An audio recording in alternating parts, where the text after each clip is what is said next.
pemain Reza Arya Pratama dan Yuran Fernandes tak tergantikan di skuad PSM Makassar pada Liga 1 2022-2023. Kiper dan bek tengah PSM ini bermain 10 laga dengan durasi 900 menit.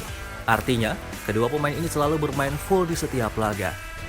Penampilan Reza Arya di bawah mister gawang PSM menyedot perhatian di Liga 1 2022-2023.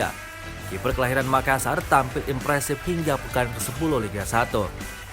Reza menjadi andalan PSM musim ini. Hengkangnya Hilmansyah dan Syaiful Syamsuddin di awal musim menjadi kesempatan untuk unjuk gigi. Setelah kurang lebih 3 tahun hanya menjadi pilihan ketiga di bawah mister gawang Laskar Pinisi, kesempatan terbaik diberikan juru taktik Bernardo Tavares. Tak disia-siakan Reza, selalu menunjukkan performa konsisten. Ia menjadi benteng tangguh di bawah mister gawang, memiliki kemampuan membaca bola, refleks dan penempatan posisi yang menjadi kelebihannya. Hasilnya PSM menjadi salah satu tim nihil kebobolan. Baru 6 gol bersarang ke gawang PSM dari 10 laga.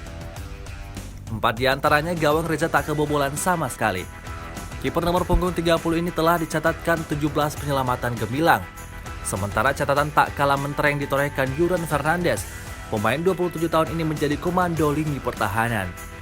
Dia memiliki andil besar dengan minimnya gol yang bersarang ke gawang klub kebanggaan masyarakat Sulawesi Selatan. Tinggi badannya mencapai 198 cm membuatnya selalu menang bola udara. Ditambah ketenangan, kelugasan, dan kemampuan membaca permainan membuat lini pertahanan PSM sulit ditembus.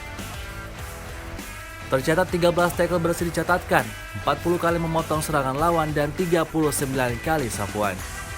Salah satu aksi heroiknya saat lawan Persik Kediri di Stadion Brawijaya Kediri, Jawa Timur pada Jumat 2 September 2022. Kala itu penyerang sayap Persik Joshua Pahabul usai lolos dari perangkat offside membawa bola ke area kiri pertahanan PSM di menit akhir pertandingan. Pahabul lalu mengirim umpan silang mendatar ke sisi kiri pertahanan PSM. Renan Silva telah menanti tanpa kawalan untuk menyambut bola dan cetak gol. Namun, hal tersebut berhasil digagalkan oleh Yuran setelah bergegas memotong bola sebelum diterima oleh Renan Silva. Aksinya tersebut menggagalkan PSM dari kekalahan serta pertandingan berakhir imbang 0-0. Tak hanya mampu bertahan, Yuran telah mengoleksi 3 gol dari 10 laga. Dia selalu bermain full di setiap laga. 3 golnya dilesakan melalui penalti saat menang 1-0 atas Arema FC. Kemudian PSM menang 3-0 lawan Persebaya Surabaya dan terakhir ketika bermain imbang 1-1 lawan Dewa United. Torehan gol Yuran Fernandes hanya mampu disamai oleh bek PS Barito Putra, Renan Alves.